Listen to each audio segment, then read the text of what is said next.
संसद भवन के उद्घाटन के साथ ही सेंगोल चर्चा में बना हुआ है। सेंगोल एक राजदंड है जिसे सत्ता हस्तांतरण के दौरान लॉर्ड माउंटबेटन ने देश के पहले प्रधानमंत्री जवाहरलाल नेहरू को सौंपा था। अब रविवार को नई संसद के उद्घाटन के दौरान प्रधानमंत्री नरेंद्र मोदी को वही पुरानी सेंगोल सौंपी जाएगी, जिसे लोकसभा स्पीकर की कुर्सी के पास रखने का फैसला लिया गया है। ये सेंगोल अब तक इलाहाबाद म्यूजियम के नेहरू गैलरी में रखा हुआ था।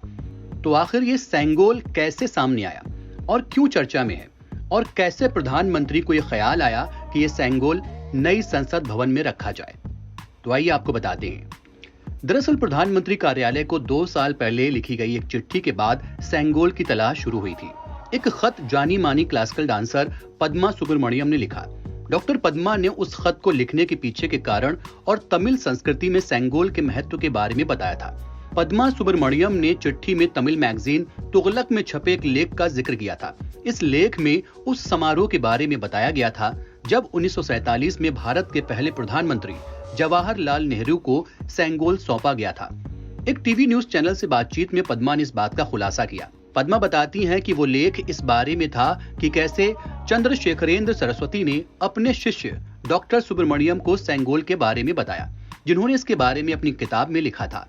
ये लेख मई 2021 में प्रकाशित हुआ था और उसी साल पद्मा सुब्रमण्यम ने 15 अगस्त के मौके पर सरकार से इससे जुड़ी जानकारी सार्वजनिक करने का आग्रह किया था। सेंगोल का तमिल कल्चर में काफी महत्व है। छत्र, सेंगोल और सिंहासन 3 ऐसी वस्तुएं हैं जो वास्तव में राजा की शासन शक्ति का कॉन्सेप्ट बताती हैं। सेंगोल शक्ति और न्याय का प्रतीक है।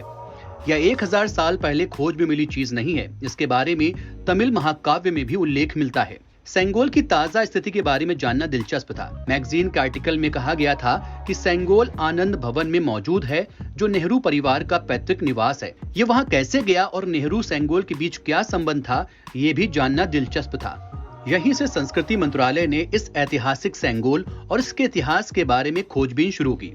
15 अगस्त 1947 की आधी रात को नेहरू के राष्ट्रीय ध्वज फहराने और ऐतिहासिक भाषण देने से कुछ मिनट पहले ही सेंगोल समारोह हुआ था। वायसराय लॉर्ड माउंटबेटन ने नेहरू से पूछा कि जब ब्रिटिश सत्ता यहाँ से जाएगी तो प्रतीक के रूप में आपको क्या दिया जाएगा।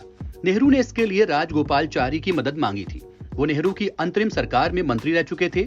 राजगोपालचारी ने काफी रिसर्च के बाद नेहरू को सेंगोल के बारे में बताया। सहमति बनने के बाद थिरुवावदुथुरई अधीनम के तत्कालीन प्रमुख अंबलवाण देसिगर स्वामी को इसका भार सौंपा गया।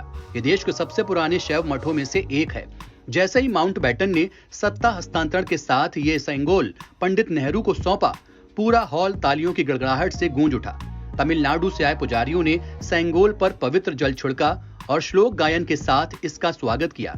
हालांकि उसके बाद सेंगोल को कभी नहीं देखा गया। हालांकि अब ये नए संसद भवन की शोभा बढ़ाएगा।